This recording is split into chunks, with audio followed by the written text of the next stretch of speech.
देशाचं कणखर नेतृत्व, भारताचे मजबूत इराद्याला पक्के आणि निर्णय घेणारे असे गृहमंत्री आदरणीय अमित भाई शाह, राज्याचे लाडके मुख्यमंत्री, या निवडणुकीची यशाची पताका ज्यांनी अमित भाईंच्या व्यूहरचनेनंतर ज्यांनी महाराष्ट्रामध्ये ज्याची अंमलबजावणी केली आणि महाराष्ट्रात भाजपाला दणदणीत यश मिळवून दिलं, ते आमचे लाडके देवाभाऊ देवेंद्रजी फडणवीस,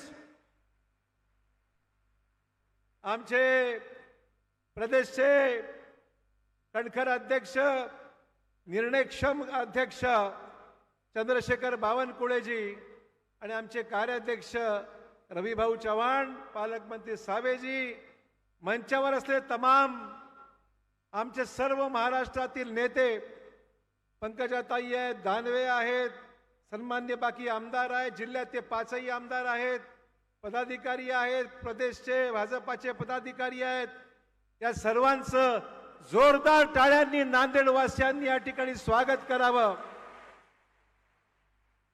आम्हा सर्वांसाठी हा क्षण आनंदाचा आहे। एकीकडे पहलगाम मध्ये मृत्युमुखी पडलेल्या तमाम आमच्या नागरिकांचं, देशातल्या नागरिकांचं, ज्या ठिकाणी अतिरेक्यांनी गोळा घालून खात्मा केला, त्या सर्व आमच्या निष्पाप लोकांना आम्ही या ठिकाणी विनम्रपणे या ठिकाणी नतमस्तक होतो।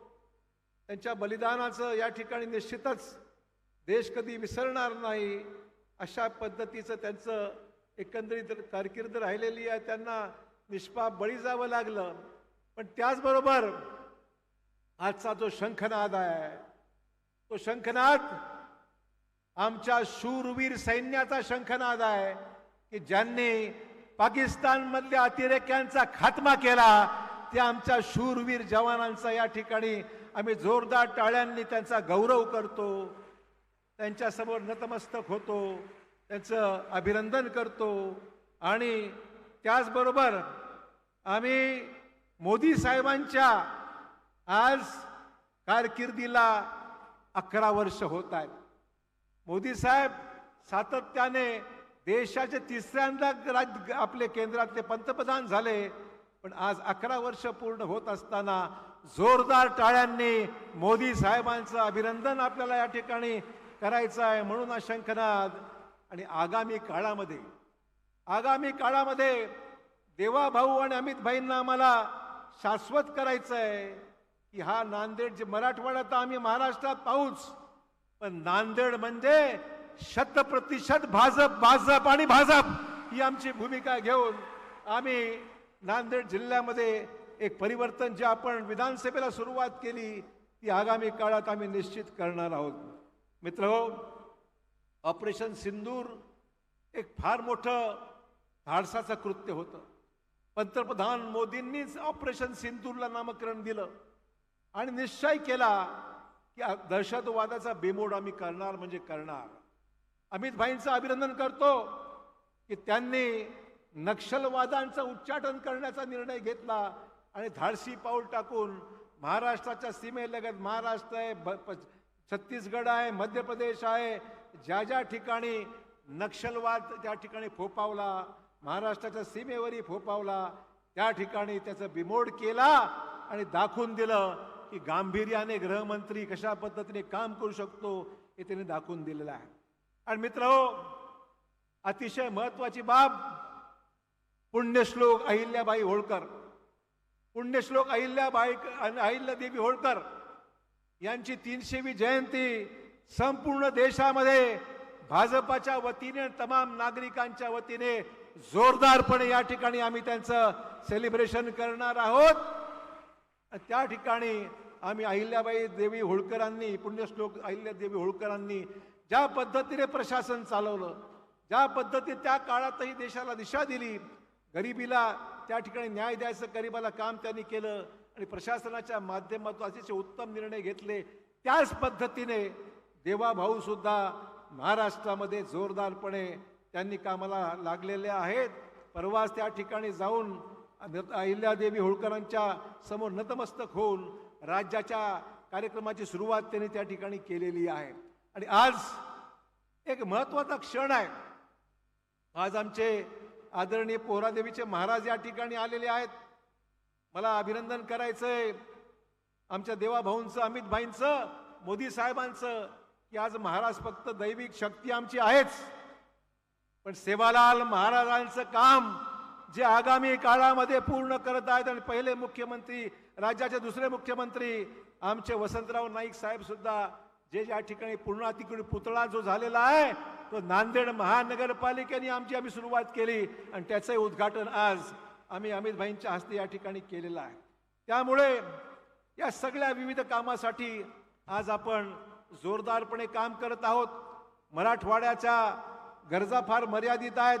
मी देवाभाऊंना विनंती करेन, आपण आगामी काळामध्ये मराठवाड्याच्या विकासात्मक दृष्टिकोनातून विकसित देश, विकसित महाराष्ट्र आणि विकसित मराठवाडा आणि विकसित नांदेड, परभणी, हिंगोली या सगळ्या जिल्ह्यांना आपण गुंतवणूक अधिक यावी, रोजगार मिळावा आणि लोकांना हाताला काम मिळावं. या आगामी 4 वर्षाचा संकल्प आपण आपल्या भाषणातून उल्लेख करून अधिकाधिक गुंतवणूक कशी आपल्या भागात येईल या पद्धतीने त्याचा विचार आपण केला पाहिजे.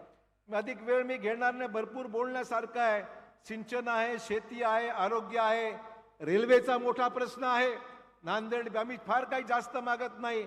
नांदेड बिदर, नांदेड रेल्वे, नांदेड लातूर आमची बुलेट ट्रेन जर आगामी काळात येऊ शकली तर आम्हाला आनंदच होईल. परंतु हैदराबादकडे जाणारं आमचं जर स्वप्न जर आपण पूर्ण केलं तर हैदराबाद आणि मुंबईचा आमचा द्रुतगती मार्ग जो आमचा आहे त्या द्रुतगती मार्गाला गती मिळाली तर मराठवाड्याला भरपूर काही दिल्यासारखं होईल. त्यांना आम्ही वेगळं देऊन निवेदन देणार आहोत आणि या सगळ्या कामाला निश्चितच आपण मोठ्या प्रमाणावर त्याला सगळ्या पद्धतीने कशी गती मिळेल. देवाभाऊंनी रोडमॅप आखलेला आहे. तो रोडमॅप विकासाचा रोडमॅप आहे, महाराष्ट्राचा आहेच, पण महाराष्ट्रातल्या अविकसित भागाला न्याय देण्याचं काम आपलं सरकार, राज्यातलं महायुतीचं सरकार आपण करत आहोत. मला मुद्दाम सांगितलं पाहिजे. आणि मी सन्मान्य अमित भाईंना आणि देवाभाऊंना, बावनकुळेजींना, रवी चव्हाणांना आश्वासित करतो की नांदेडमध्ये आगामी स्थानिक स्वराज्य संस्थांच्या निवडणूक हे मोदीजींच्या कामाने दाखवून दिलंय. आपली अर्थव्यवस्था 4थ्या नंबरला आज, 5व्या नंबरला आपण होतो. जपान आपल्या पुढे होतं. जपानला मागे टाकून भारत आपल्या 4थ्या क्रमांकावर आपली अर्थव्यवस्था आलेली आहे.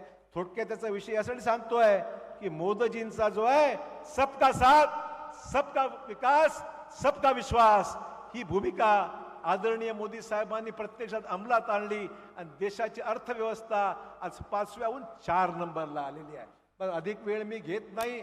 अनेकांची भाषणं ऐकायची असल्यामुळे अधिक वेळ न घेता मी गृहमंत्री साहेबांचं, अमित भाईंचं नांदेड जिल्ह्यामध्ये निवडणुकीनंतर पहिल्यांदा आले. देवाभाऊ मुख्यमंत्री झाल्यानंतर पहिल्यांदा आले. खरी जी आखणी केली या निवडणुकीचं यशाच्या मागे जी व्यूहरचना कोणी रचली असेल पंतप्रधान आणि अमित भाईंच्या माध्यमातून, ती त्याचा खऱ्या अर्थाने अंमलबजावणी देवेंद्र देवाभाऊंनी केली. नंतर आमचे बावनकुळेजी आणि रवी चव्हाणांनी लक्ष घातलं आणि संपूर्ण आपल्या महाराष्ट्रामध्ये भाजपमय महाराष्ट्र झालेला आहे.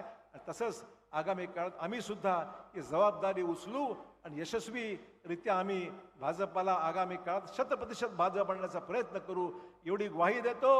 जय हिंद, जय महाराष्ट्र, जय भारत. माननीय आमदार श्रीयुत रवींद्रजी चव्हाण यांनी आपलं मनोगत व्यक्त करावं.